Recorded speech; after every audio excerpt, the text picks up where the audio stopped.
সুপ্রিয় দর্শক, আসসালামু আলাইকুম। দেশ ও প্রবাসে যে যেখানেই আছেন আপনাদের প্রত্যেককেই শুভেচ্ছা জানাচ্ছি। আজকে নতুন একটি প্রতিবেদনে দেখতেই পাচ্ছেন আমার সামনে একটি আপু আসছে হিজাব পরিত অবস্থায়। আসলে কেন এই অবস্থায় আসতে হয়েছে, কিসের কষ্ট, চলুন কথা বলে জানার চেষ্টা করি। আপু আসসালামু আলাইকুম। আপু আপনার নাম কি? আমার নাম আসমা। আসমা আপু, কেমন আছেন আপনি?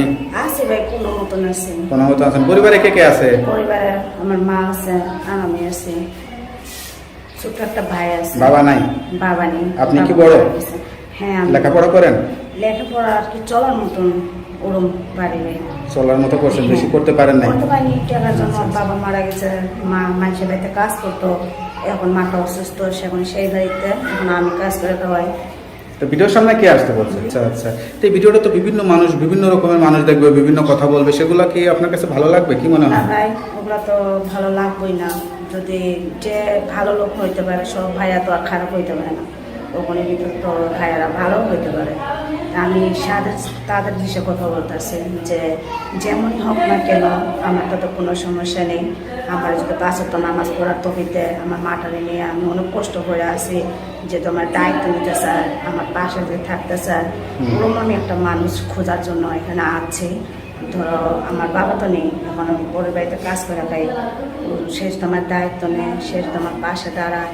যদি আমার বিয়ে করতে চায়, আমি তার কাছে বিয়ে বসবো। লেখাপড়া করছেন? আমি লেখাপড়া চলার মতন আর কি মিডিয়াম করছি। সংসার সব কাজকর্ম জানেন? হ্যাঁ, সংসার কাজকর্ম যদি নাই জানতাম, পরের বাড়িতে কাজ করতে পারতাম না। বয়স কত আপনার? এই 20 বছর। 20 বছর হয়ে গেছে। তা বিয়েটা এতদিন করেননি কেন? হয়নি ভাই, আর কি 18 বছর, এখনো 20 বছর হয়নি। আচ্ছা আচ্ছা। তা বিয়েটা করতেছেন না কেন তাইলে? বিয়েটা করতে চাইনি কি কারণে, আমার মাটা এখন অসুস্থ, এখন আমার ছোট একটা ভাই আছে, যে ফট করতে একজনের কাছে কইলে আর বিয়ে হইল না, তাই না?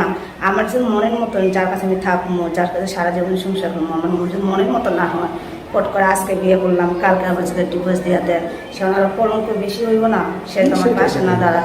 সেই জন্য অন্য একটা মানুষ চাইতেছি যে আমার পাশে দাঁড়ায়, আমরা খাওয়া খোঁজ দেয়, আমার বিপদে আপদে সে আমার কাছে থাকে। সেই জন্য আমি মাটায় নিয়ে, যদি গোস্ত মাছ তো খাওয়া দরকার নেই, আমরা ডাল ভাত এক মুঠো খাইবো, 5 ওয়াক্ত আমরা নামাজের তৌফিক করে দিব, আমি তাতেই খুশি। সাধারণ ঘরের মেয়ে বিয়ে করে সাধারণভাবে জীবনযাপন করতে চান আর কি। হ্যাঁ। যাই, খুব ভালো কথা। তো আপনি থাকেন কোথায়? আমি থাকি আমার দেশ, এখন থাকি আমার দেশের বাড়ি হয়েছে সিরাজগঞ্জ। আচ্ছা, আর আচ্ছা। এখন থাকি আমি ঢাকা। আচ্ছা, তো আপনার সঙ্গে কিভাবে যোগাযোগ করবে? ভাই আমার নাম্বার আছে, নাম্বারে আমি শুধু যোগাযোগ করতে পারে।